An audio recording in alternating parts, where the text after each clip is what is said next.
اب اس کے بعد ایک مسئلہ یہ آتا ہے کہ قنوت، یعنی وتر میں قنوت ہوتا ہے، تو دعائے قنوت کرنا یہ بھی سنت ہے، یہ بھی آپ جان لیجئے۔ بعض لوگوں کے ہاں دعائے قنوت کرنا واجب ہے، واجب نہیں ہے۔ جب نماز ہی واجب نہیں ہے تو دعائے قنوت جو ہے کرنا واجب کہاں سے ہو جائے گا؟ یہ سب سنت ہے، تو دعائے قنوت کرنا سنت ہے، آپ دعائے قنوت کیجئے، یہ نبی صلی اللہ علیہ وسلم کی سنت تھی۔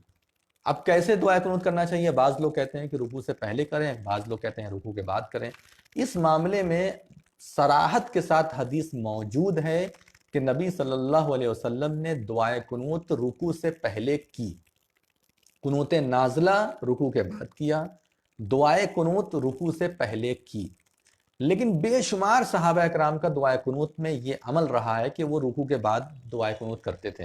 ابی ابن کعب اور بھی بڑے بڑے صحابی جو کہ تراویح باقاعدہ پڑھاتے تھے عمر رضی اللہ عنہ کے زمانے میں، وہ لوگ بھی جو ہے رکوع کے بعد جو ہے دعائے قنوت کرتے تھے۔ تو اس سے یہ سمجھ میں آتا ہے کہ اس کی گنجائش ہے، یہ لڑنے جھگڑنے والا معاملہ نہیں ہے۔ ہاں، رکوع سے پہلے کرنا افضل ہوگا، اس لیے افضل ہوگا کیونکہ یہ نبی صلی اللہ علیہ وسلم سے صراحت سے دلیل مل رہی ہے کہ رکوع سے پہلے نبی صلی اللہ علیہ وسلم دعائے قنوت کرتے تھے۔ آپ ماحول دیکھ لیجئے، کہاں کے لوگ زیادہ کس چیز کو پسند کر رہے ہیں۔ اگر رکوع کے بعد کرنے سے جھگڑا ہو سکتا ہے تو آپ رکوع سے پہلے کیجئے، رکوع سے پہلے کرنے پہ کہیں جھگڑا ہو سکتا ہے تو آپ رکوع کے بعد کر لیجئے۔ اسی لیے شریعت نے اس طرح کی چیزوں کی گنجائش رکھی ہے، اور اس میں لڑائی جھگڑا پیدا نہ ہو، اس میں حکمت سے کام کرنے کی ضرورت ہے۔ دونوں طرح کے اعمال ثابت ہیں، اس میں کوئی بھی قباحت نہیں ہے۔ آپ رکوع سے پہلے بھی کر سکتے ہیں، رکوع کے بعد بھی کر سکتے ہیں۔ زیادہ اس میں جھگڑا فساد مت کیجیے، زیادہ اس میں بحث مت کیجیے، اپنی بات کو بالکل ثابت کرنے کے لیے اڑ مت جائیے کہ نہیں میں جو کر رہا ہوں رکوع سے پہلے وہی کر صحیح ہے، یا میں جو کر رہا ہوں رکوع کے بعد وہی صحیح ہے۔ تھوڑا سا اپنے دل کو کھولنے کی عادت ڈالیے، تھوڑا سا اپنے اندر کی تنگی کو دور کیجیے، اور تھوڑا سا شرح صدر اپنے اندر پیدا کیجیے۔ سینہ کھولنے کا جو مادہ ہوتا ہے کہ دو چار صحیح باتیں اگر ہیں، دو چار صحیح مشورے ہیں، اگر ثابت ہیں صحیح احادیث سے یا قرآن کی آیت سے، تو ماننے کا جذبہ اپنے اندر پیدا کیجیے۔ ہر جگہ لڑائی جھگڑا کرنا، ہر مسئلے کو طول دینا، ہر مسئلے پہ بحث مباحثہ شروع کر دینا، یہ کوئی اچھے مسلمان ہونے کی نشانی نہیں ہے۔ لہٰذا اس کا جو ہے ثبوت ملتا ہے، دونوں میں سے آپ کسی چیز پر بھی عمل کر سکتے ہیں۔ اچھا، اب اگر آپ رکوع کے بعد دعائے قنوت کر رہے ہیں تو سمیع اللہ لمن حمیدہ کہہ کے ہاتھ رفعین کر کے چھوڑ دیجئے، رفعین کر کے چھوڑ دیجئے، ربنا ولک الحمد حمدا کثیرا طیبا مبارکا فی، اتنا بولنے کے بعد پھر اس کے بعد ہاتھ اٹھا کے دعا کرنا شروع کیجئے، ٹھیک ہے؟ اور اگر رکوع کے پہلے کر رہے ہیں تو جیسے ہی قل اللہ احد اللہ الصمد لم یلد ولم یولد ولم یکن لہ کفوا احد، یہ ختم ہو گیا، اب اللہ اکبر نہیں کرنا ہے، بلکہ ہاتھ اٹھا کر کے دعائے قنوت شروع کر دینا ہے، اور اس کے بعد جب آپ کی دعائے قنوت ختم ہو جائے گی تو اس کے بعد اللہ اکبر کہہ کے رکوع میں جانا ہے، ٹھیک ہے؟ یہ طریقہ ہو گیا۔ دعائے قنوت کیسے کی جائے؟ کچھ لوگ ہاتھ باندھ کے کرتے ہیں، کچھ لوگ ہاتھ چھوڑ کر کے کرتے ہیں، اور کچھ لوگ ہاتھ ایسے اٹھا کر کے کرتے ہیں۔ تو کیسے دعائے قنوت کرنا چاہیے؟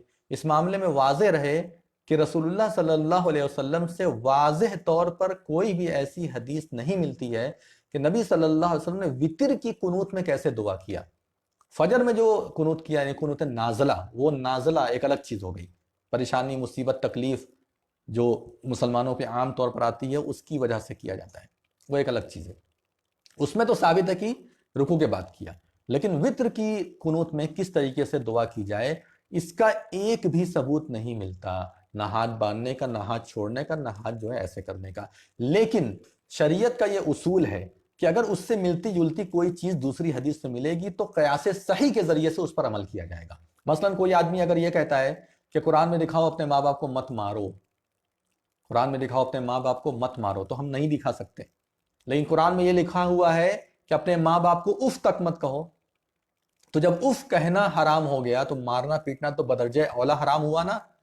تو قیاس صحیح سے کیا ثابت ہوگا؟ قیاس صحیح سے یہ ثابت ہوگا کہ ماں باپ کو مارنا بدرجہ اولا حرام ہے، گرچہ اس کا ذکر نہیں آیا، یہ نہیں کہا اللہ تعالیٰ لا تضربوا الوالدین، یہ نہیں کہا اللہ تعالیٰ نے کہ اپنے والدین کو مت مارو، یہ جملہ نہیں ہے، لیکن کیا کہا؟ اف بھی مت کہو۔ کیا مطلب ہوا اف بھی مت کہو؟ اس کا معنی یہ ہوا کہ اپنے والدین کو مارنا اور بڑا گناہ، جب اف کرنا اتنا بڑا گناہ ہے۔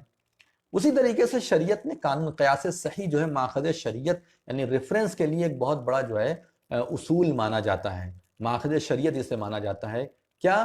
قیاس صحیح۔ اب قیاس صحیح کیسے ہم کریں گے اس معاملے میں؟ چونکہ قنوت نازلہ بھی قنوت وتر کی طرح ہے، یہ دونوں ایک جنس ہے۔ شیخ ابن باز رحمۃ اللہ علیہ جو سعودی عرب کے